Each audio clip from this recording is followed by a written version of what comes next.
What is up, people? Welcome back to Blue Chip Prospect for another podcast.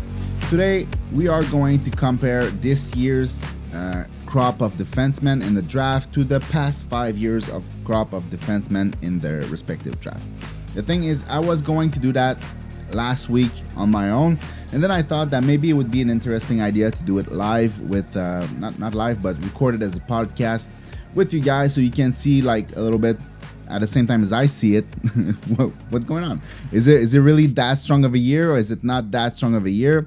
We'll see together. I didn't do the exercise beforehand, so we will see if this year really stands out compared to other years. The way we are going to do this is pretty easy for people who can actually follow with video. So people on YouTube, people on Spotify, or any platform that have the video feed. I'm recording the screen as usual. And for people who don't, well, you can't. I don't know what to say. It is what it is. The way we're going to do this, I've created a simple Google Sheet table where I've put the first 6 defensemen that were picked in the draft. Because the way we're going to do that, to be fair, we're going to use how they were seen at the time. So I think that this year there are 6 defensemen that really stand out compared to the others. Those defensemen are Zeev Buium, Sam Dickinson, Artyom Levshunov, Anton Zelayev, Zayn Perek, and Kara Yakimchuk. So since we have 6 defensemen there, we're going to use the 6 first defensemen that were picked in their respective year. And we're going to grade them. And we're going to use, in part, my opinion, and in part, Cap Friendly's opinion. The way that what I want to say by that is that Cap Friendly has like a scouting report thing where they grade, they put a number associated to the pair they think they're gonna play on in the future, and we're gonna look at it. It's not gonna be like the primary thing that I will use. I use my own opinion, but I think by using that it will be a little bit more fair, because we can have like a basis, you know. I don't know how to explain it, but I'm sure you get it. It's simple. I want to use my opinion to see if they're stars, first line, top 4 in the future. But at the same time, I want to have a second opinion. So like this, we have a certain basis on what like those players can be. All right. So, and the way it's going to work also is that those players will be attributed points. And at the end, we're going to just sum it up and see which defense crop was the best. And the way it's going to work for that is that star will be attributed 4 points, and first pair 3 points.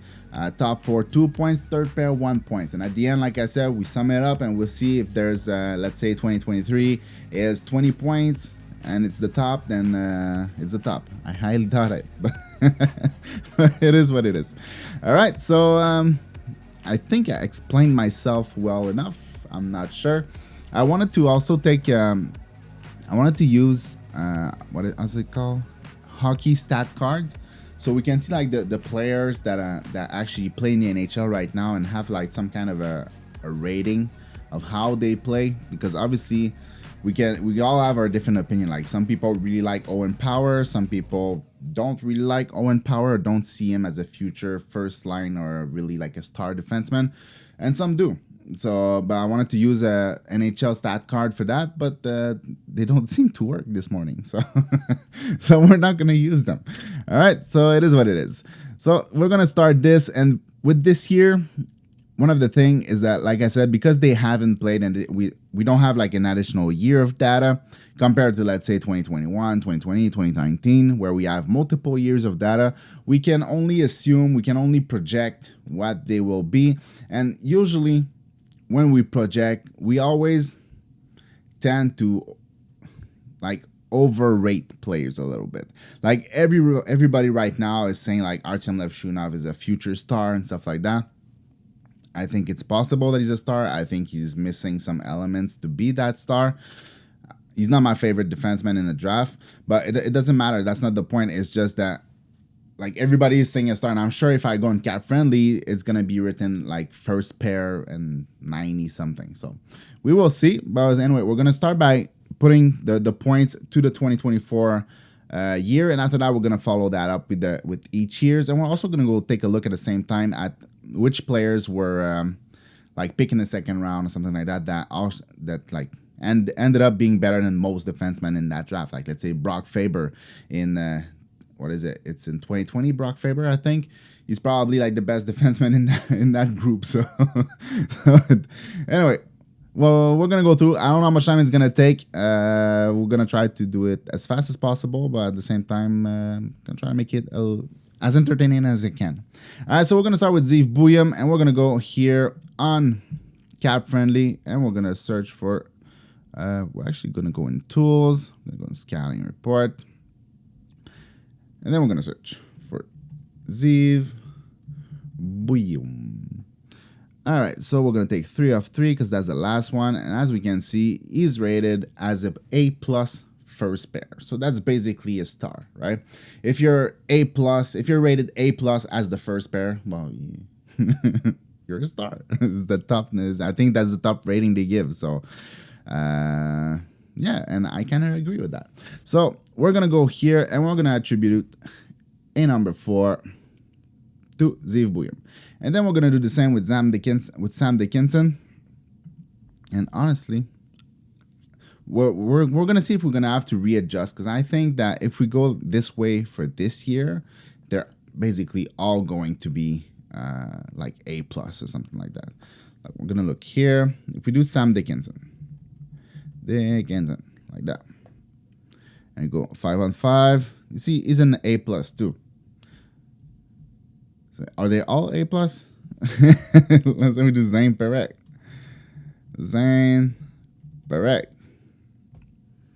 For 4 A+ B1. Damn, they're generous. Carter Yakimchuk.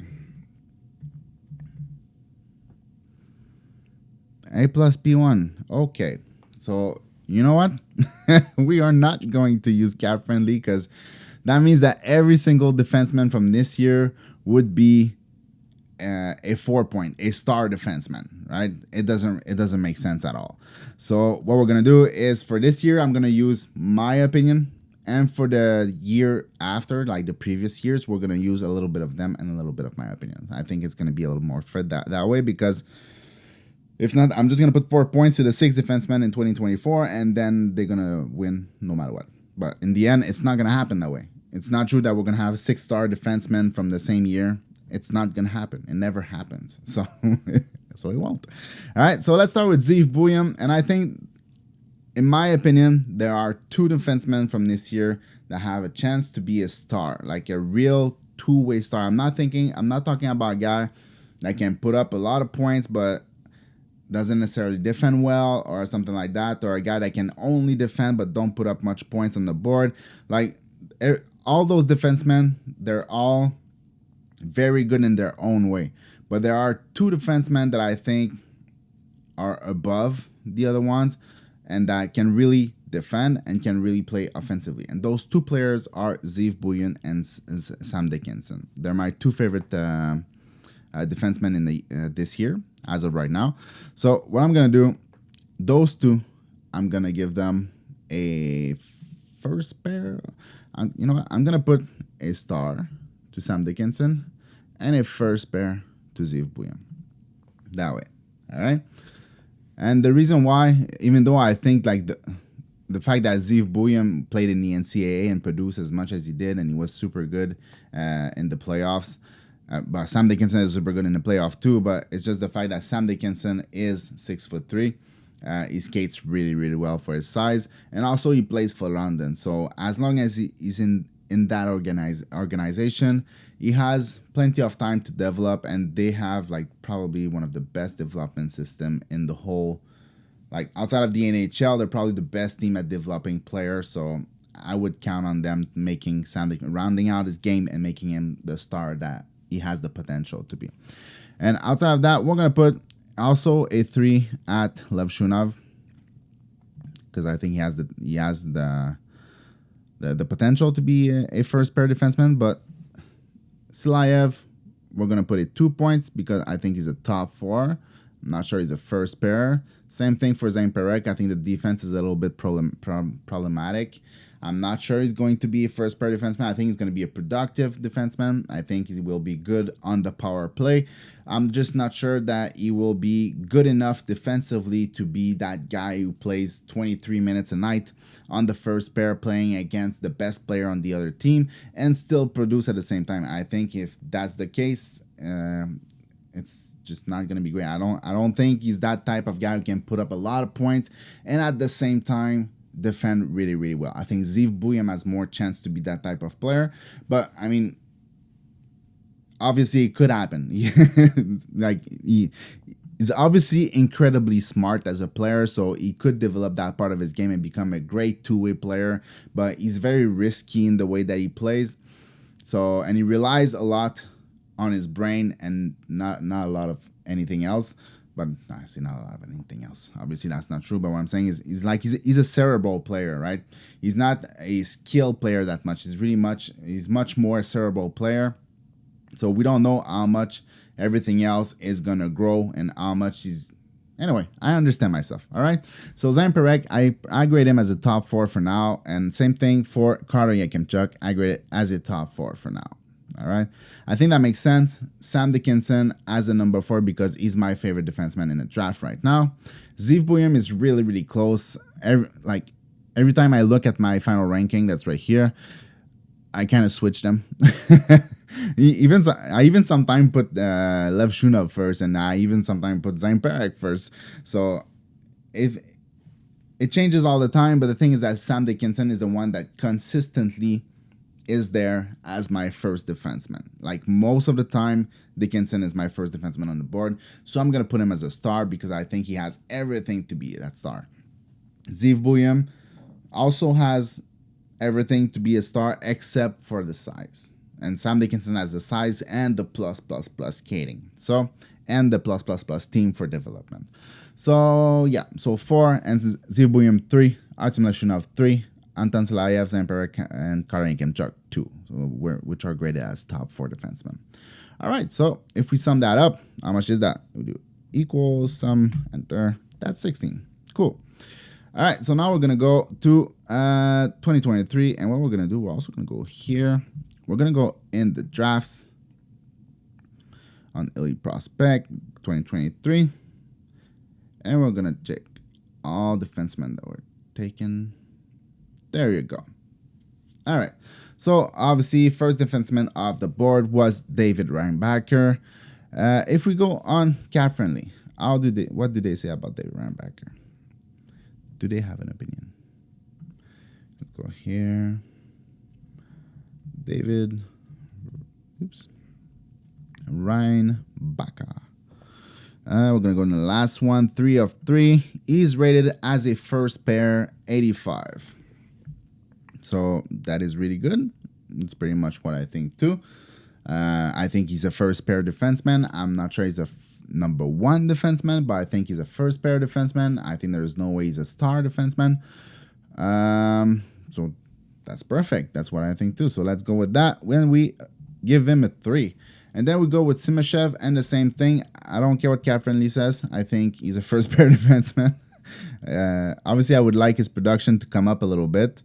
Because if we go at Elite Prospect and we take a look at Dmitry Simashev right here, we're going to see that his production was not that great, but he still have the same tools as a 6'4", 6'5" defenseman who skates like as well as you can skate.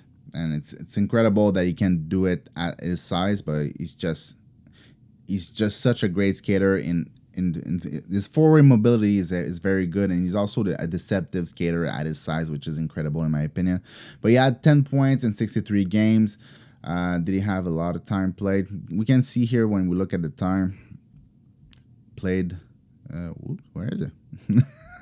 Where did it go? All right. Yeah. So he didn't play. I would say when you look at that, he averaged probably somewhere around 14 minutes. That makes a lot of sense, right? So approximately 14 minutes that he played all year. So I think 10 points in 60 something games is perfectly good. It's not great. You would like more production than that, but it's also just his draft +1. Like if we compare him to a guy like, let's say, Nikishin, who's obviously having a tremendous year. Alexander, is it Alexander? I think so. Huh? Nikishin. We're gonna compare in same type of league, same type of size. All right. So Nikishin, he was drafted in 2020. All right. So if we go in his draft +1, 2020 was here. He played a little bit in KHL with 3 points, a little bit in MHL, blah, blah, blah. And then in the KHL the year after, he went with 5 points in 20 games, which was not impressive, but it's like, it's 0.25 games. It's 20.25 points a game. So it's not that bad. Like compared to Simashev, which is mostly it's like 1 point every 6 games instead of 1 point every 4 games. So obviously there's a difference there. And then the year after, 12 points in 46 games. So basically the same thing. And after that, he kind of exploded. So he exploded in his draft that was +1, +2. So in his draft +3, he exploded. And after that, he continued that this year.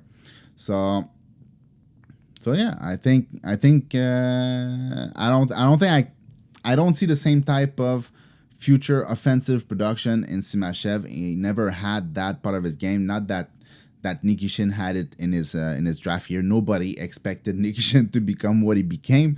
So I don't think it's fair to expect that of Dmitry Simashev. But I think Dmitry Simashev will have a little bit of an offensive game, a bit like Silayev, but maybe a little bit more. So, anyways, that's my opinion. And here, what did Captain Lee said about Dmitry Simashev? There's no I, right? This is Dmitry. Oops. He's not there. So we're just gonna write Simashev. Dmitry Simashev. They don't like him. He's a C+ second pair. Well, I don't agree. So I'm going to use my opinion on this one, and I'm going to give him a first pair defenseman because I think that's it. Now, if we go back here and we go back that page, we have Tom Willander, and Tom Willander did pretty good in the NCAA, but he was not on the first pair. He was playing top 4 minutes though, and he had 25 points in 38 games. And at the U20, he had 3 points in 7 games. So the numbers are not bad at all. And he's a very good skating defenseman, very physical. I think he has all the tools to be a great defensive defenseman. We'll see how the offense part of his game will come through. I liked him a lot last year. I even had him over Axel Sandin-Pellikka. And I still think that in the end, Tom Willander will be a more useful defenseman than Axel Sandin-Pellikka. But I would rate him as a top 4. I don't think there's any way that Tom Willander becomes a first pair defenseman. I mean, nothing is impossible, but I highly doubt it. And then we go with the next one, which is Axel Sandin-Pellikka, and we're going to give him a top 4 too. I think it's pretty clear that he will be good offensively. How is it going to be defensively? We'll see. He's also not a big guy, so it's going to be hard for him to defend at the NHL level. Won't be able to box out player, won't be able to keep player to the outside. Yeah, he's 5'11". Did he grow? I have no clue, but he had a good season in the SHL. He had a good U20. So overall, pretty good, but I don't think he has like that first pair type of defenseman. And anyway, it's not like they really need it. Detroit are like loaded. So, yeah. And then Oliver Bonk, who had a crazy year. A very, very good year. You see, that's the type of thing that London Knights can do for you. Went from 40 points to 67 points. So, yeah, he was just really, really good. And in the playoffs, he's at 16 points in 18 games. So, really, really good there. I think top 4 too is safe to say for Oliver Bonk. He was already very well-rounded defensively. And now he's also capable to do stuff offensively. Not that he was bad last year, but he had like 40-something points, which is really not bad. But now he's over a point per game this year while being a great defenseman, while having good size, good skating. So he has a little bit of everything. So 2 points there kind of makes sense. I think it's pretty sure shot that he's going to be a top 4 defenseman. And then if we go with the last one of the 2023 draft, that would be Tanner Molendyk. And Tanner Molendyk, if we go back that page, I'm just curious what Cap Friendly thinks of what's his name?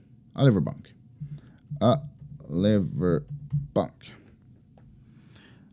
Bunk. 6 of 6. When was that? Created May 13, 2024. So just a couple days ago.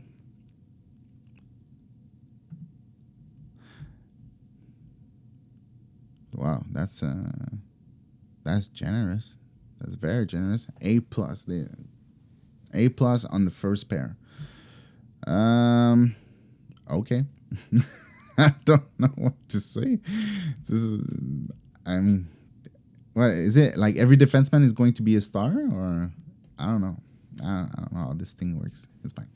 I like to check that thing. I like to read the reports a little bit because it's very it's very small and it's, it's just easy to read. You don't have to read like a whole page or something like that. It's like 3-4 lines. You read what they think and you're like, okay, I agree, I don't agree, or whatever. But I think the rating is kind of flawed a little bit because like every single defenseman from 2024, the 6 defensemen would be stars. And then you add Oliver Bunk would be a star. They're all stars. So I think that's a little bit flawed. If we go with Nashville, Tanner Molendyk, what was the production this year? In the WHL, 56 points in 50 games. So that is really good. Only 10 goals. If we go on here on Cap Friendly, let's see, is he a star to them? Why are we not? I'm not where I'm supposed to be. Scouting. And we go. Tanner Molendyk. Is that it? Molendyk. They don't have him? Oh yeah, they do. 1 of 1. P3. B plus P3. I kind of agree. that Tanner Molendyk is most likely to be a bottom pairing defenseman. Makes me think a little bit of for other Habs fan like Jordan Harris, that type of defenseman, like just vanilla, like not bad, not good, not a guy that has that much of a positive impact, but not a guy that has that much of a negative impact too. Like you can plug him on your third pair, and that's where he's best at. Like if you put him in your top 4, he might become a little bit of a negative value on your team. I think, yeah, because they're both great skater. Molendyk is a better skater, obviously, but yeah, I think that's good. So a third pair defenseman for Tanner Molendyk. So third pair is 1 point. So if we sum that up, equals sum, enter. That is 13 points for last year. All right, no star defenseman. I think we already knew that last year. All right, so let's go to 2022, and we're going to go on the page here. We're going to go to drafts on Elite Prospect, and we're going to go to 2022. And we're going to select defenseman, just like that. All right. So, at number 2, they had Simon Nemeth, which was my number 2 too. So that makes sense. And if we go to Cap Friendly, what do they think? Is he a star too?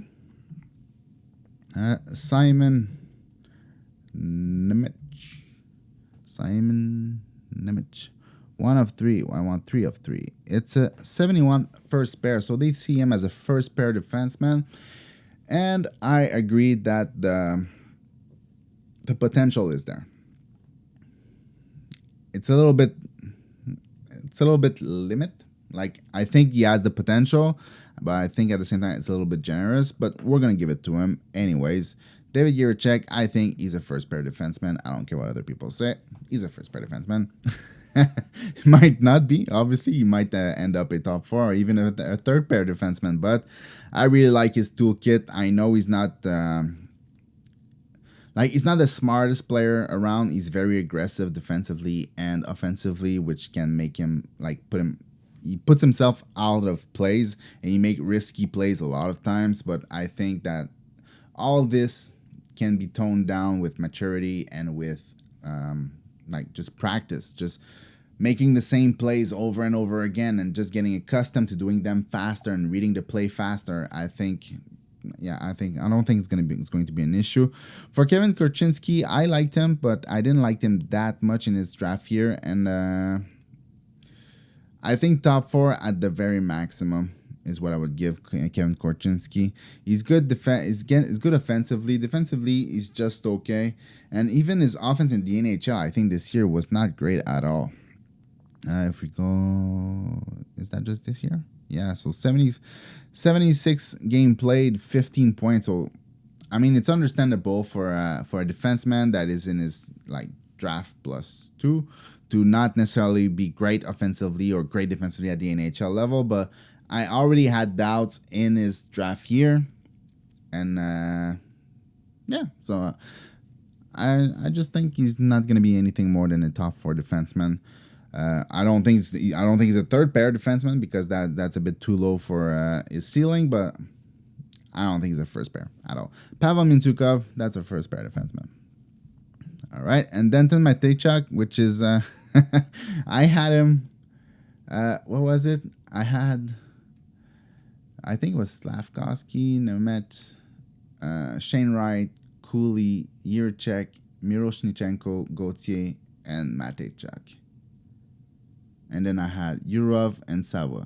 I think that was my top 10 in 2022. So, yeah. So I know that I had Denton Mateychuk in my top 10. That's for sure. But I think it was number 8 or something like that. Just after Gauthier. So, there's something. Let's go see him.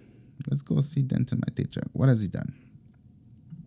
Well, I know what he's done, but I just want to put it visually. If the page could open. Okay, the page is not opening. So let's go here. And we're going to go Denton Mateychuk. All right. 4 of 4.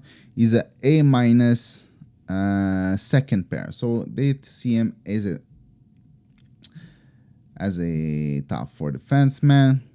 He had 64 points in 65 games in the WHL. No, that's not even this year. 75 points in 52 games. So very good production overall. I like his skill set overall. He's not the biggest defenseman though. A client error. Oh, that's great. A client error. Okay. Let's go back. Elite prospect. And we go to draft. And we go to 2020. Was it 2022? Yeah, it was. Then defenseman. Thank you. And then to Mateychuk. There you go. We have him. So it's another smaller defenseman, but he was always on the heavier side. Like now he's rated as 192, which is pretty heavy for a 5'11" guy. It's like he's getting into Suzuki territory. Like he's going to be 200 something pounds at 5'11". He skates well. He moves the puck well. I don't think his numbers really reflect what he is because 75 points in 52 games, you'd think that the guy is a crazy good offensive defenseman. I think he moves the puck well. I think he can play on a power play. But I don't think he's necessarily an offensive defenseman. He's just... I just don't see it. All right. So, and what do Cap Friendly said? I think we just checked it, no? Denton Mateychuk. It was 4 of 4. Okay, yeah. A- second pair. So I think that makes sense. A top 4. So we're gonna give him 2 points. And Leon Bixel. Let's go see that. Leon Bixel. Go back that page. I haven't followed him at all this year. 6'6" defenseman, 234 pounds. That's a big guy. He played in Rögle, which is a fantastic team to develop defensemen. He also played in the AHL. He had 7 points in 16 games and 4 points in 29 games in the SHL. And let's see his time on ice. Yeah, he had very decent. Jesus, 34 minutes. Okay. Yeah, I think he averaged somewhere between 19 and 20 minutes, I would say, over the season in the SHL. So really good. The production is not there, but I don't think they ever took Jan Bixel and expected him to become a offensive defenseman. I don't think his game was ever rounded about being a two-way defenseman. He was always about being a defensive defenseman. And if we go here and we look at Cap Friendly, do they think he is a top four, a third pair? Liam Bixel, 3 of 3, a top four defenseman. And I think that because of his defensive value, his size, I think there's no way that he's not going to be a top four defenseman. So we go like that. So it's 3 for Simon Nemec, 3 for David Juracek, 2 for Korchinski, 3 for Mintyukov, 2 for Malechuk, and 2 for Liam Bixel. So if we sum that up, that is 15 points. So right now we have 2024 at 16 points. We have 2023 at 13 points, and we have 2022 at 15 points, which makes a lot of sense because 2022 was a defense. There was a lot of good defensemen. Like everybody knew that Simon Nemec and David Juracek would probably go in the top 5, and then everybody knew that Kevin Korchinski and Pavel Mintyukov were gonna go high. Then it was just about who was gonna go in the first round. Then Timotej Chuck, Liam Bixel, and there was other players, if I'm not mistaken. Let's just go back. Yeah, they had Owen Pickering, Sam Rinzel, which I liked a lot, Maverick Lamoureux, who had a great season, Ryan Chelsea, who's he's mostly defensive, not very offensive guy, but still he was good defensively. They have Tristan Luneau, Lane Hudson at number 62. So overall, a great, very, very good year for defensemen. But I think some of those defensemen might be...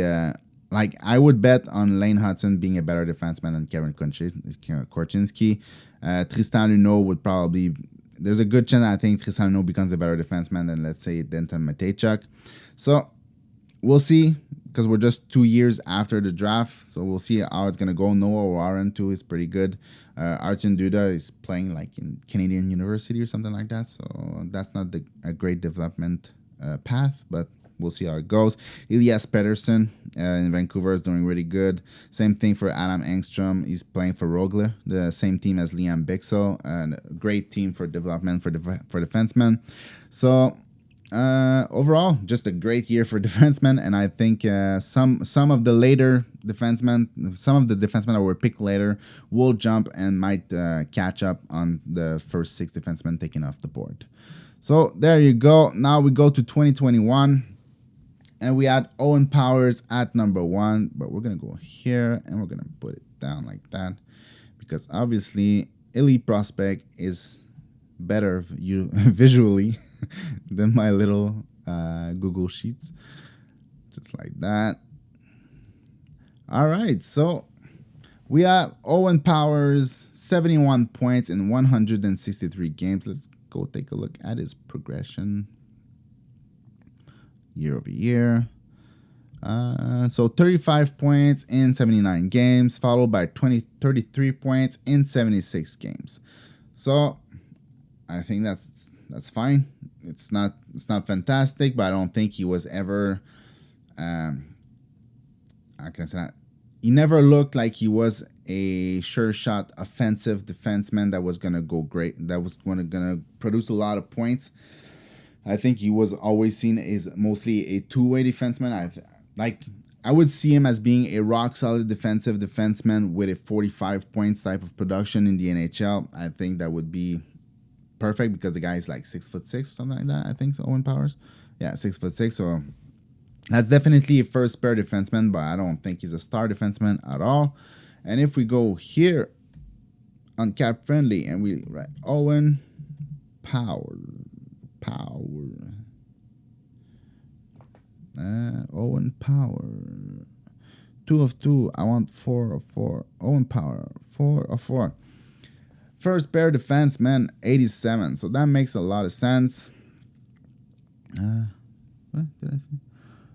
Owen Beck, 6 of 6. A minus line 2. Okay, so now they think Owen Beck is a top 6 player. So all right, cool. Didn't have anything to do. It's just I saw the name Owen Beck and I wanted to see what they think. So Owen Powers, we're gonna give him a 3 points because I don't think he's a star, but I also don't think I think he has everything to be a first pair defenseman, even a number one defenseman. I just don't think he's like they already have Dallin, who's can be that star defenseman, who's already a star defenseman in my opinion, and Owen Power, I don't think he can reach that type of level, but I think he's a first pair defenseman. I think that makes sense, right? Luke Hughes was really good offensively and was never really good defensively. So I don't think I think it's just gonna follow through in the NHL, and he's not gonna be really good defensively. 47 points in 82 games in his first year in the NHL, so that's incredible production. Yeah, but I think I would like. Let's check. Is it if I go here and we go to skaters and we go to regular season? Can I go to skater now? Oh, it doesn't work again. I'll player list like that, and then we're gonna go to team. New Jersey Devils, like that. Position, defense, like that. And then we go to Luke Hughes. Is it gonna work? Or it's not gonna work. I think it won't work. And give me just 1 second. I'll take a sip of coffee.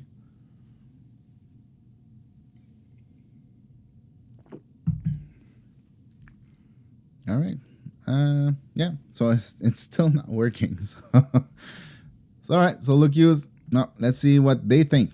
What does Cap Friendly think? I think he's a top 4 defenseman. I think he's mostly a power play specialist that can play in your top 4, but I don't think he's.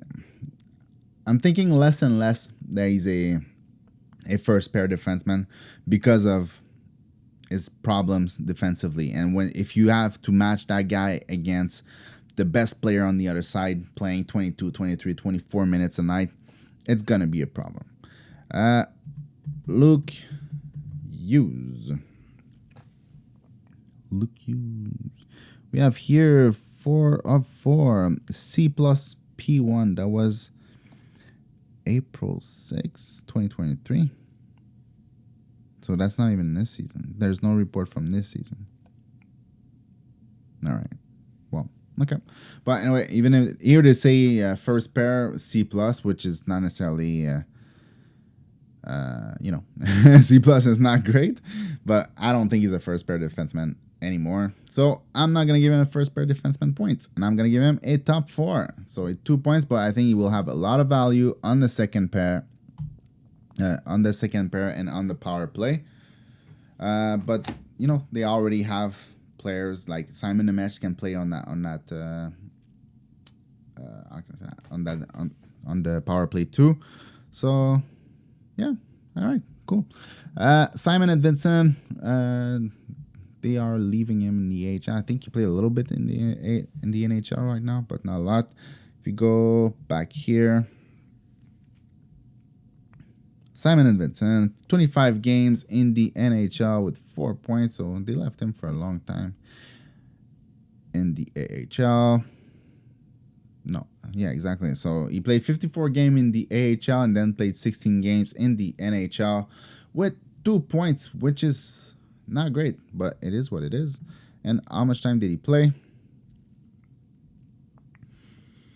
He still played significant minutes. He played, except for like 2 games where he played 15 minutes, everything else is like 20, 19, 18, 19. So, yeah, so he played good minutes, except at the end of the season where he played only 15 minutes. So that is good. And did we check what they think of Simon Edvinsson? No, we did not. Let's go here. Simon Edvinsson. 1 of 1. They have only 1, and they say he's a second pair, and that I kind of agree with that. But that's from a long time ago. They haven't scouted that guy in like 2 years, because that's August 19, 2022.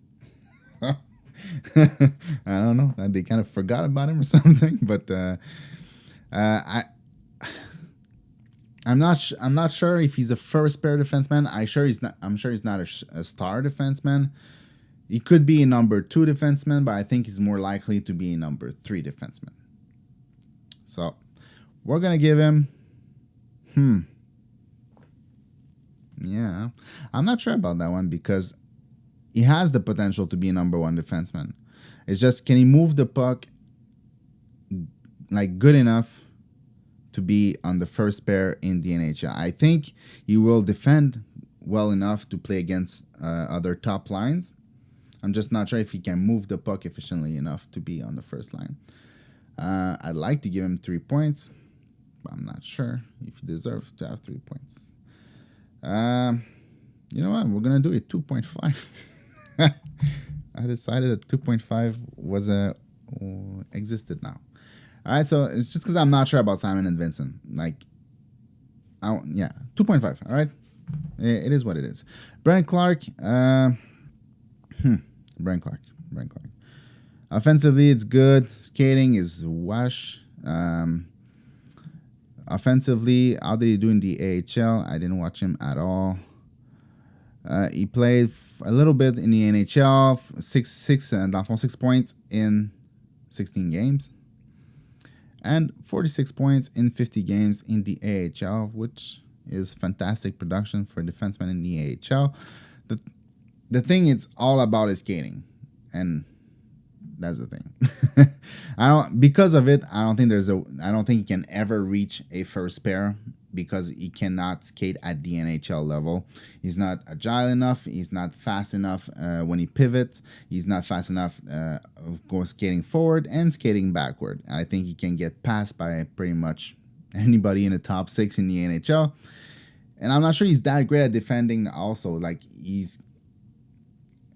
it's not that, like, he's not a physical player. Sometimes he will engage physically, and sometimes he will box out players and try to keep them to the outside and follow them along the board so they can't make plays to the inside.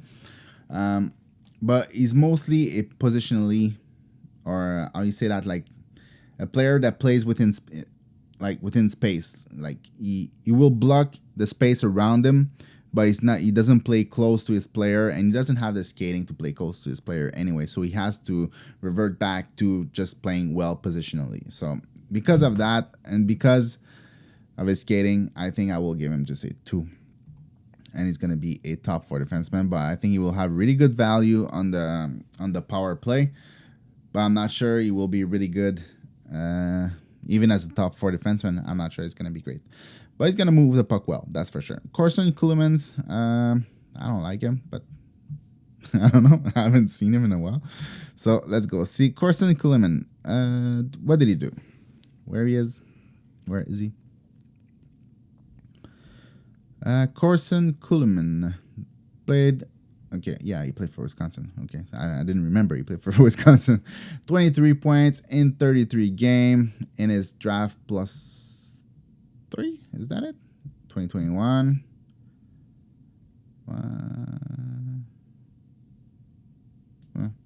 Draft plus 3. All right. Draft plus 3, 12 points in 47 games in the AHL. So, I mean, obviously it can be rough for defensemen to adapt to the AHL. It's still a big jump from the NCAA. And I think his value is mostly on the defensive part of the game anyway. I don't think it was ever on the offensive part of the game, even though he had decent number in his last year in the NCAA with 23 points for 33 games. But even in the AJHL, 11 points in 8 games it's not great. So it's not so Corson Kuhlman, I think, like, there's a chance that Corson Kuhlman becomes a top 4 defenseman, but like, if you have a team that's aspiring to play in the playoffs and win the Stanley Cup or fight for the Stanley Cup, I don't think you want Corson Kuhlman in your top 4. So on your third pair is fine because it's going to be a safe defenseman that's not going to hurt you defensively and not going to help you much offensively on your third pair. So that is good. So we're going to give him 2 points. No, 1 point. Sorry, 1 point. And Carson Lambos, it's probably going to be the same thing, but we're just going to go take a look at him first. Carson Lambos fell to 26. All right, 6'1", 196 pounds, so heavy guy. 14 points in 69 games for the Iowa Wild. So not great. And even in the WHL, he ended up the year as the captain, but 48 points in 61 games in his 4th year in the WHL. So the production is never going to be a big part of his game. I think that is clear.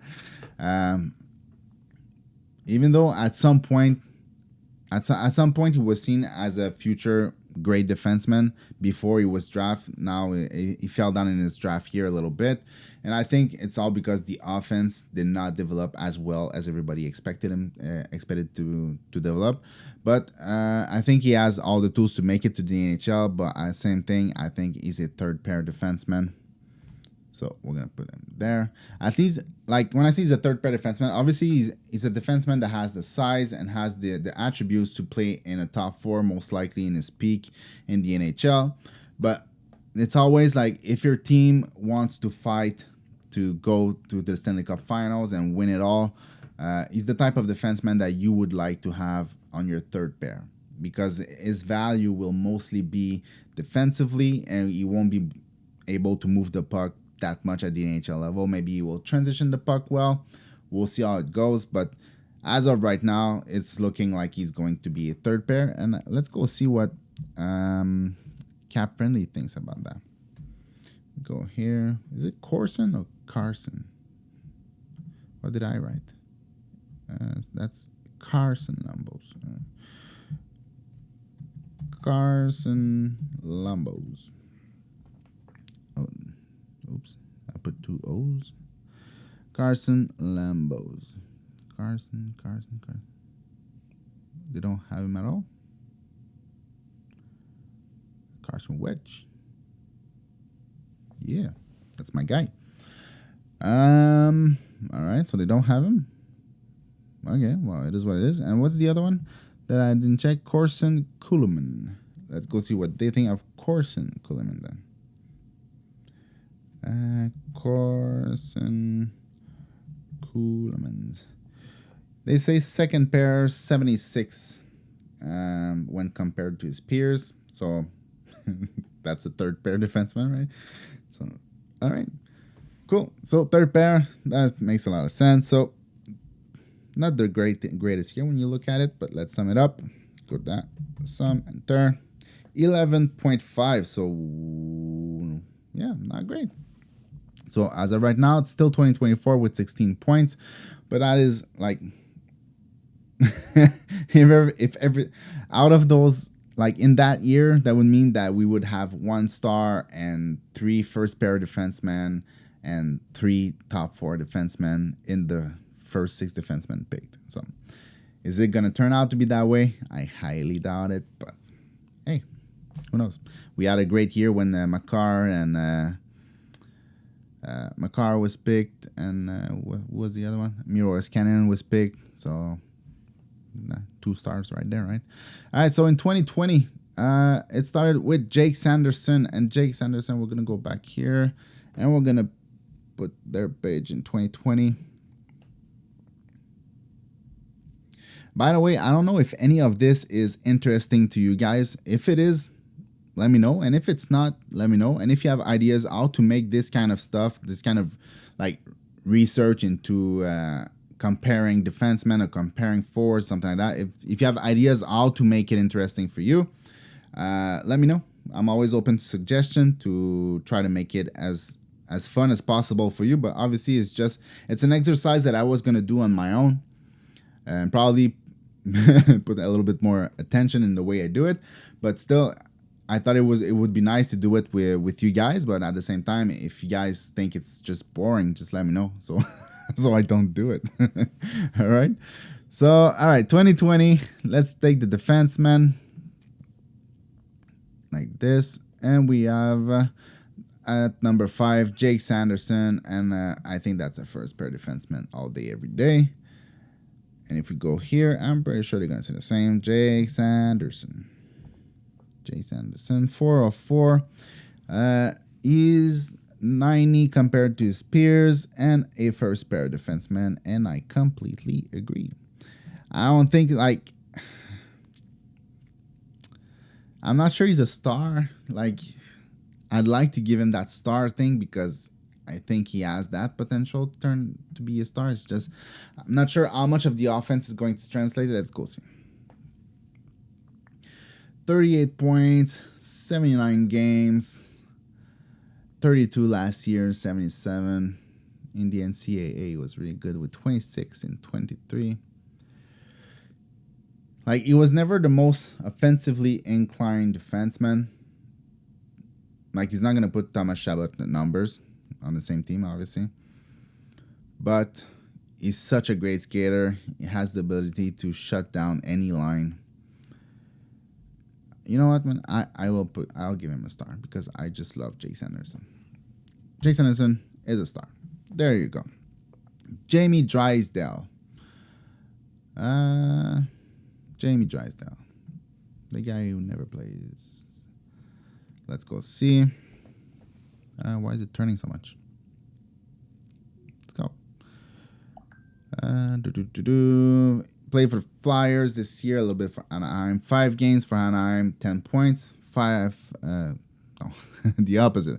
10 games for Anaheim with 5 points. And 24 games for Flyers with 5 points. So 10 games on the season in 34 games. It's okay. It's 1 point pretty much every 3 games, which is fine. He just never turned out to produce as much as they thought he would produce.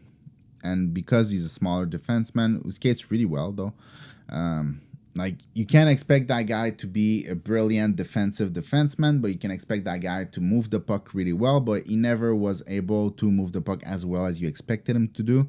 Like, he's probably going to be a 40, 45 points type of defenseman, maybe even a little bit more, like in his best years, but I don't think he's that talented or that he's that good to make to be more than that, or to be a real like first power play quarterback type of defenseman. He can do it, but is he the best option to do it? I don't think he is. I think Jamie Drysdale is a top 4 and nothing more than that for now. It could change if everything comes back to normal for him, because he definitely had the potential to be it.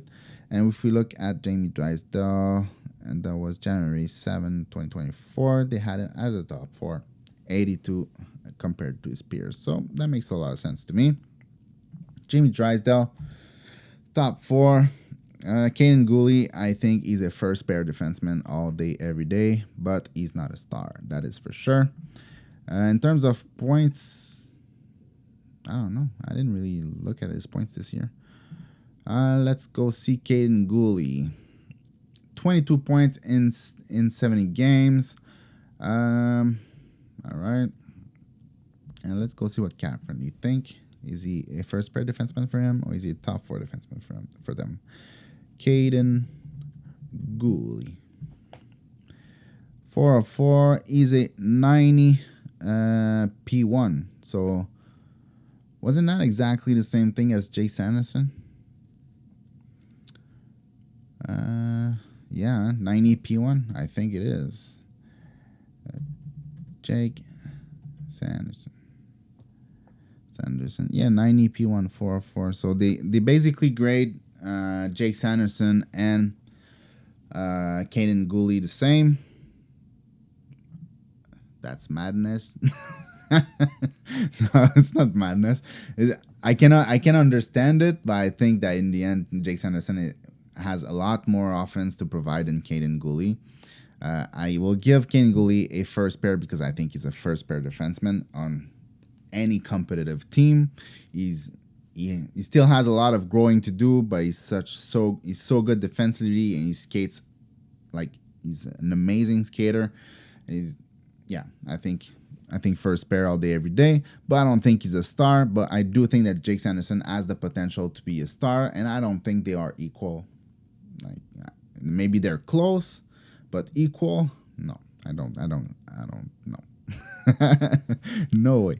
All right. The fourth one was Braden Schneider, which was one that I liked a lot, and didn't turn out as good as I thought he would. Braden Schneider, 6'3", 209 pounds. He's a big guy. 19 points in 82 games What does Cap Friendly think of him? Was it Brendan? It's Braden SCH. Those names are impossible for me to write as a French person. It's like Braden. Sometimes Braden. Sometimes Braden. One of one. Okay, there's only one. It was okay in the middle of the season, November 25, but at the beginning of the season. Second pair, 84, and I think that's right. Damn. Sometimes they think everybody are stars, but sometimes I do agree with them. And we're gonna give him 2 points. Was it 2 points for top 4? Yeah, 2 points for Braden Schneider. I don't think he has the offense or the IQ to be a first pair defenseman. I don't think he necessarily has the skating to be a first pair defenseman, but I think he has the physicality, the size, and the defense in general, and the puck moving play too to transition the puck to be a top 4 defenseman and play against the top 6 on the other side. So Braden Schneider, 2 points. Shakir Mukamadulin. Mukamadulin. I always say, what do I usually say? Mukamadulin? I don't know. Mukamadulin. All right, let's go see Shakir Mukamadulin. Let's go see that. What are the stats? New Jersey. 6'4", 190 pounds. He played 3 games for the Sharks for 1 point. He played 55 games for the Barracuda San Jose Barracuda, 34 points. So overall, great production in the AHL. Well, good production in the AHL. Yeah, I always liked him. I still like him. I think it was good to get him. And cool. All right. So I think what is he? Top 4? I don't think he's a first pair. Let's not exaggerate, but let's go see what they think. I think top 4 makes sense. I don't think he's a third pair. I think he's too good to be a third pair defenseman. They don't have anybody Shakir. So is that what you say? Shakir, yeah. They didn't scout him at all. Oh well. All right. Well, I give him top 4 because I think he's a top 4. Top 4 defenseman, Shakir Mukamadulin. Justin Barron. Third pair, maybe? What did they think? Justin Barron. 2 of 2. That was September 29, 2023. So they didn't see much of the season, but they already had him graded as a P3. And I have to agree with that, with the way he plays. It's funny because Justin Barron is that type of guy that sometimes plays and look like a top 4 all day, every day. But there's 3 games where he plays and you look like a third pair, even maybe 7th defenseman. And there's that one game where he plays like he looks like a top 4. So, I mean, it's not impossible that he ends up being somewhere in the middle or even that top 4 defenseman. It's not impossible. Defensemen, sometimes it's long for them to develop. A lot of defensemen become good later. And if we look at how old is he? Like 22 or something like that? Yeah, he's 22 years old. He has the skating. He has a little bit of what it takes to be a good defenseman, a top 4 defenseman. But like I said, 13 points in 48 games in the NHL and 11 points in 32 games in the AHL. I'll put him as a third pair, even though I think that he does have some of the skill set to become a top 4 defenseman, but it's just he hasn't showed it consistently. And I think the major problem also, it's not just that his offense is inconsistent and sometimes he seems like to panic with the puck when pressure comes too fast to him. It's also like he's most of the time, like 80% of the games, he's very, very soft in the way that he plays. Like he's not an assertive defenseman whatsoever. Even though he's 6'2" and he skates really well and he could hit and recover from it really well, he doesn't do it. Like he's not assertive. He's not physical. He doesn't use his body, doesn't use his strength to try to pin players on the board or to keep them to the outside or even box out or lock their sticks around the crease.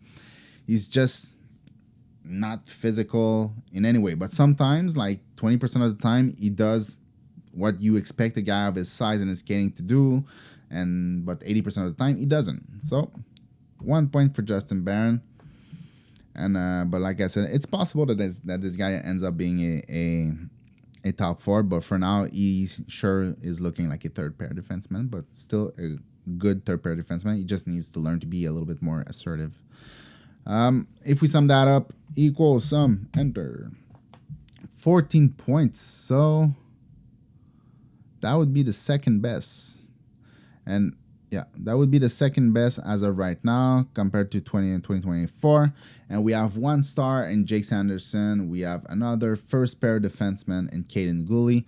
And then we have a plethora of top 4 defensemen in Jamie Drysdale, Brandon Schneider, and Shakir Mukamedalin. And then a third pair defenseman in Justin Barron. But in 2020, were there any players? Yeah, well, there was Brock Faber, obviously. Like, there's still a chance that a guy like Brock Faber ends up being the better defenseman of all those defensemen. So that's crazy that he went like 45th. Yeah. They also have William Verlander, who will play in the NHL. In what capacity is he going to be a top 4 defenseman? It's hard to say. Topi Niemela, who was not bad. Alexander Nikishin, who will most likely be a first pair defenseman at that point. Yeah, the guy is just very physical and he has offense for days. Yeah, I think of all those defensemen, I think that Jake Sanderson, Caden Gooley, Brock Faber, and Nikishin. Yeah, I think Jake Sanderson will stay on top, but Brock Faber probably second on there. Caden Gooley and Nikishin probably. Yeah, maybe Gooley ends up the 4th best defenseman in that draft, which is crazy. With 1 in the second round, 1 in the third round passing on him, but and the guy is still a first pair defenseman, which is yeah, you know. All right, so let's jump to the next one. I'm losing my words. 2019. So let's go here. 2019. Give me 1 second for another sip of coffee. All right. Defenseman. Let's put defenseman. There you go. So at number 4, we have Bowen Byram. I always say Bowen with an M, but it's not an M, it's an N. He's very good, but he's like 1 hit away from being eliminated. But he's so dynamic. Huh? That guy with the puck on his stick, and even defensively, like he's aggressive, he's dynamic, he does everything very well. Like he has everything to be a star in the NHL. That guy, really. Like, yeah, I really love his style of play. It's just that with the injuries, I don't know. But even then, when we look at the production, it hasn't been as good as we maybe thought it would be. Like, if you look at that, you had in his first year in the NHL, he played 19 games, he had 2 points, so that's fine. Then after that, he had 30 games, 17 points, so basically half a point per game. And then 24 points in 42 games in the NHL. That's more than half a point per game. And then it went down a little bit with Colorado. It had 20 points in 55 games and 18 games with Buffalo with 9 points, which is half a point per game. So I think we can, because he was playing like behind Makar, so obviously he's not going to get all the prime first power play time and the first pair time that he could get on Colorado. But with the Sabres, I think it's a little bit the same thing. I think they have Dahlin already to to do that work. So are they really gonna replace Dahlin with Bowen Byram? I don't think so. So I think that the points are gonna stay pretty much similar. He's gonna play. He's gonna be in the top 4, but I think he has the talent to be a first pair defenseman. So I'm gonna grade him as a first pair defenseman. But I don't think he will turn out to be a star like I expected him to be when he was drafted, because first all the injuries, and because he will always play behind Dahlin, and yeah, I think so. So like he's not. I don't think he's gonna get the prime time even in Buffalo. So all right. So let's put him 3 points. Is that it? Yeah, 3 points. So no star, but like this. And if we go on cap friendly, and we do Byram. 2 of 2. The last one was in March of 2024, and he was rated as a 84 second pair. And what did they say on him? Let's go see that. What did they say? Middle pairing D in Colorado before being traded to Buffalo. Averaged 19 minutes a game. Deployed in all situations. Excellent skater. A two-way D with transitional elements. Closes on opening effectively in the defensive zone. Takes time and space away with quickness and active stick. Mid-range physicality. Shot blocking credited with 60 hits and 75 shot block in 55 games played. So top pairing upside if he remains healthy and on current trajectory. So yeah, basically what everybody thinks. He plays top 4 right now, but top pairing upside. I think like he's that guy that has like between 50 and 60 points as an offensive upside, but also has whatever all that it takes to play a very sound defensive game. So first pair, I think the star thing will not happen, but I think that first pair really makes a lot of sense. And then Moritz Seider, I don't care what anybody says, he's a star. Like, I want to see what they say. Do they think he's a star? Moritz Seider, 1 of 1, and that was in October 2023. Okay, I guess FP must be franchise player. Yeah. So they think he's a franchise player, so I guess that would be a star. So, but I don't care. Anyway, he's a star. He's a star no matter what. I mean, when you can bring that much offense at his size, and the guy is just so aggressive defensively and so physical and so strong, and you can see that he takes battles, and like every time he goes into the corner or he goes to the board or he goes behind the net or he battles for the puck in any way whatsoever, you can see that it's personal to him, that he wants to win, and that if he doesn't win on the next try, he's going to go even harder, and he's going to, I don't know. I feel like he's there to hurt you, and he's there to win at all costs. I just love that guy so much. But I love him when he's not playing against the Habs, for sure. When he plays against the Habs, I don't love him that much. Philip Broberg. It's crazy. That guy, I liked him so much. Like, he was skating like the wind, but he ended up being basically not much.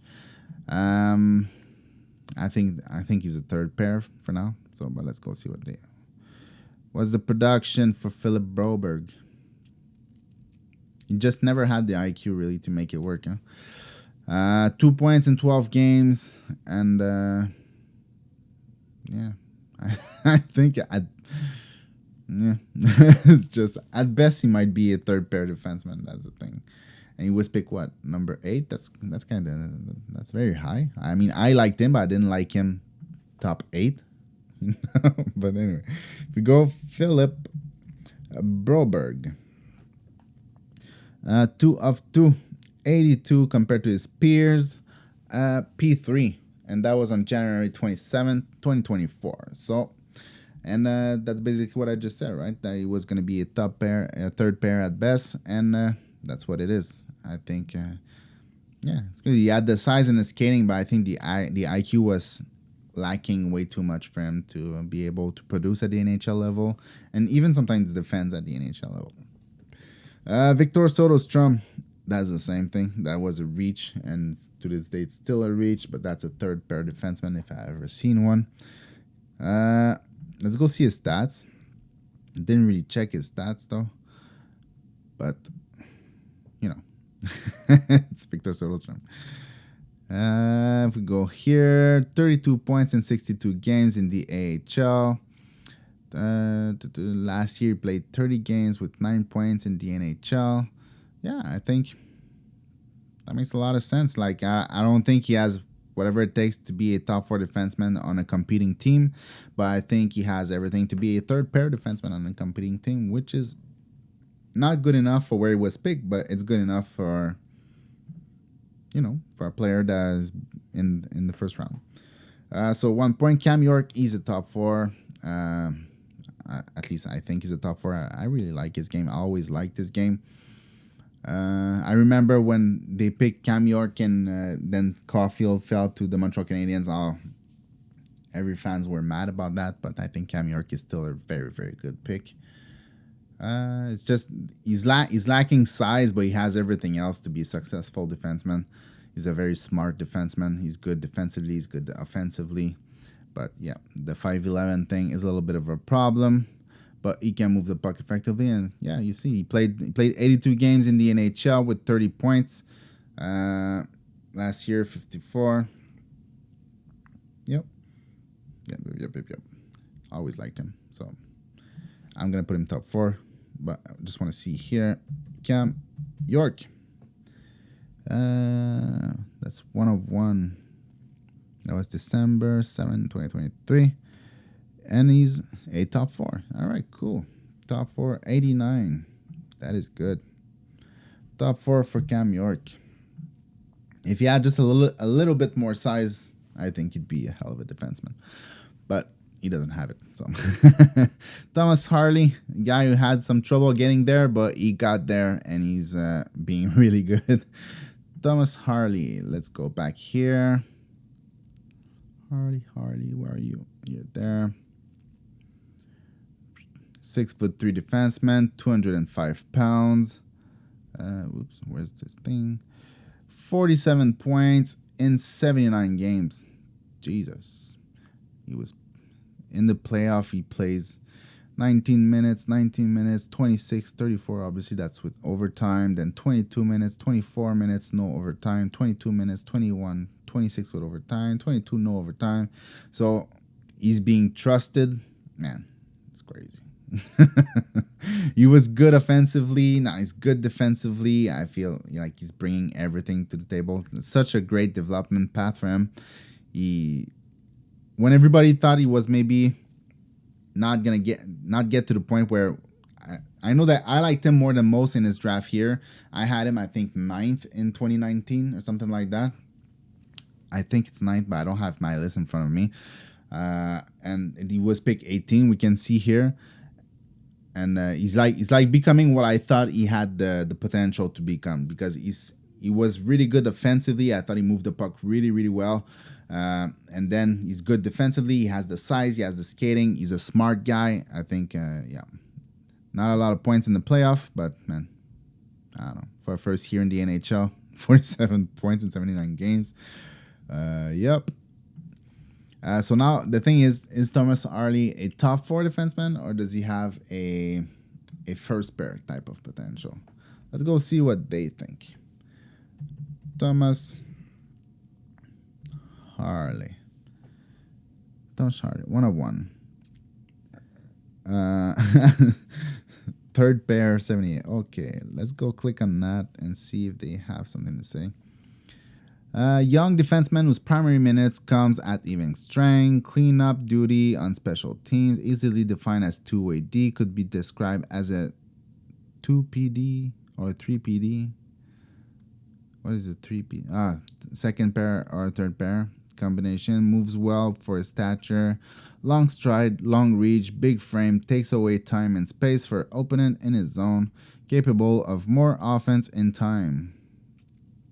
Wow. 47 points, I think that's good. And those the puck well, making responsible outlets, keeping things mostly simple but effective. All right. Well, I think P3 is not. I don't have the same assessment as that. My question is more: is he a second pair or a first pair defenseman? And for now, I'll put him as a second pair defenseman, but I think he has the potential to be a first pair defenseman. But let's put him there. Second pair defenseman. Obviously, if he repeats the same thing next year, then he would be a first pair defenseman. But we'll see. All right. Still, it's very good. If we sum that up, equals sum, that is 13 points, and that doesn't make sense.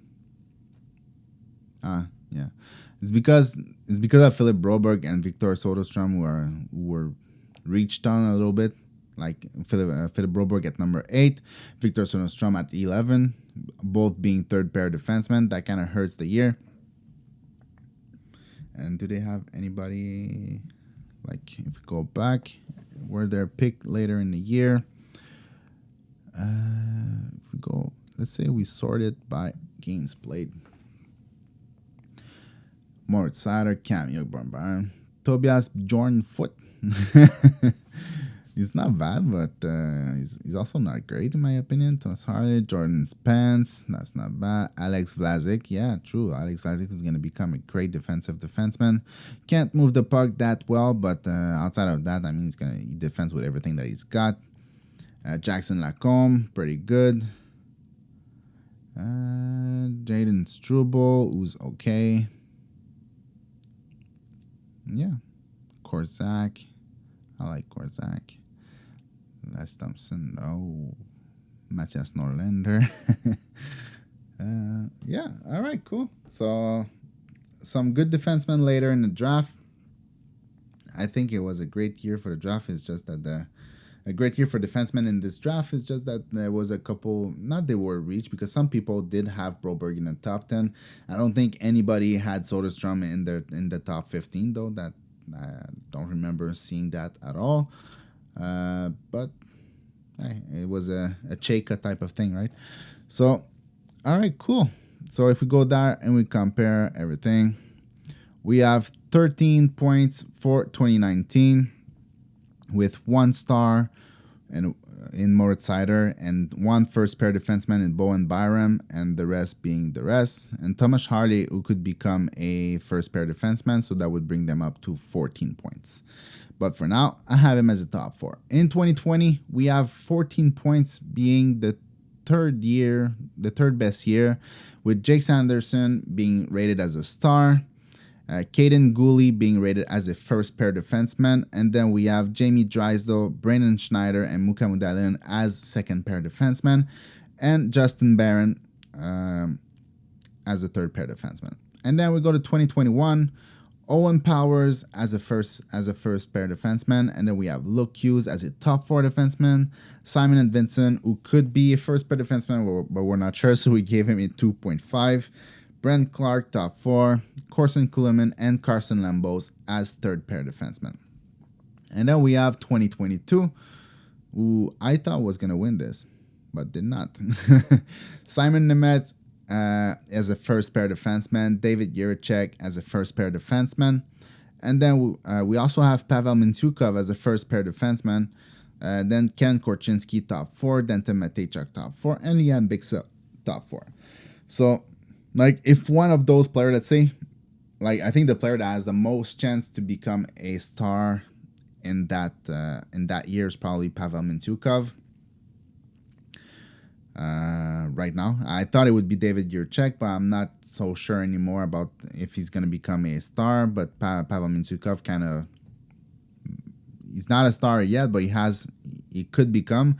So if there's only one of those first pair defensemen between Simon Nemeth, David Jiricek, and Pavel Mintyukov who becomes a star, then that would bring him as on par with 2024. But 2024, it's only a pre-draft projection, so like the chances that it happens that way are very low, in my opinion.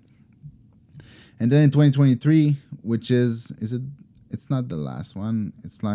It's equal with 2019, with David Rumbacher and Dmitry Shimashev being first pair defensemen, and then Tom Villander, Axel Sandin-Pirika, and Oliver Bong being top 4 defensemen, and Tanner Molendyk being a third pair defenseman.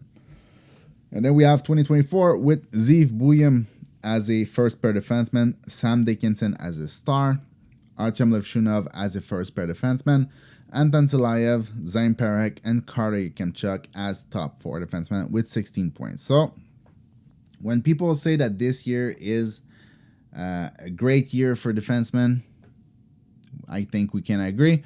If we actually took only cap-friendly as the base for every single player on that list, well, 2024 would win by a significant margin, since every single player would have like a 4 because they were all A plus P1, which means A plus compared to their peer on the first line. So basically stars. So yeah, that's about it. So if we take 6 years overall, how many first pair defensemen got out in 6 years? You have Ziv Buyam, you have Sam Dickinson, you have Artyom Levshunov. Obviously, those are projection. And then you have David Reinbacher, and we have Dmitry Smashev. So that is 5. Then we have Simon Nemeth, David Yurachek, and Pavel Mintyukov. So that's 8. Then you have Owen Powers. Maybe Simon Edmondson, but I didn't give him a 3, so no. So we are at 9. And then we have Jake Sanderson, 10. Kane Gooley, 11. And then Bowen Byram, 12. Moritz Seider, 13. Yeah, so 13 first pair defensemen in the first 6 drafted defensemen in 6 years. So that's pretty good. And then you can add players like Brock Faber into that are going to be first pair defensemen also. So yeah, overall, I think it's fair to say that when they don't reach, they're pretty good at finding who are going to be first pair or top 4 defensemen on competitive team. Obviously, when you reach for a player like Victor Soderstrom, then you kind of shoot yourself in the foot. And for 2023, like we don't know yet. We're not sure that Dmitry Simashev and David Reinbacher are going to be first pair defensemen. In my opinion, they kind of look like it. It's possible that Oliver Bung becomes a first pair defenseman, and let's say Simashev or Reinbacher don't become first pair defensemen. Like, we will see how this will roll out in the next couple of years, but right now I feel like this is pretty much how it looks, and it makes 2024 the top year in the last 6 years for the defense class. And then after that, well, you have other players, like obviously you have another year check. You have Cole Hudson, you have Henry Muse, you have Alphonse Fry, you have Leo Salin-Wallenius. There's all kinds of players, and then you have all the defensemen like Charlie Illick, E.G. Henry, who could become a top 4 defenseman if he's capable to start moving the puck with a little bit more consistency. You have other players like what's his name in the USHL that I really like. It's Adam Kleber, who's I think has more offensive potential than the other defensive defensemen, and he's 6'5". He moves well for his size. I mean, it's a great year for defensemen, and those numbers kind of tell us that this is true. Obviously, those are just projections, so it's hard to say if it's really going to be like that. But when we come back to it in a year, 2 year, 3 year, and we see that maybe Ziv Buyam became a star, is already a star, and Sam Dickinson is on the first pair, who is developing into one, something like that. Maybe it will stay the same, maybe it won't. It would be impressive that the first 6 defensemen off the board are all top 4 minimum, but it's not impossible. All right, so I think that is it for today. And like I said, please let me know in the comments if you guys like stuff like that, because it's basically just me recording the screen and talking my mind out, and you listen and watch, and then you can have your own opinion of whatever I'm saying, and you can let me know your opinion if you disagree. Maybe you think Artyom Levshunov is a sure shot star and Anton Zelayev is a first line player, or maybe you think, I don't know, Tanner Molendyke is a star. I don't know. Just let me know in the comments, but please let me know if you like podcasts that are just like, just chill and just talking about the subject of the day. All right. So as always, I hope you enjoy. See you in the next one. Peace.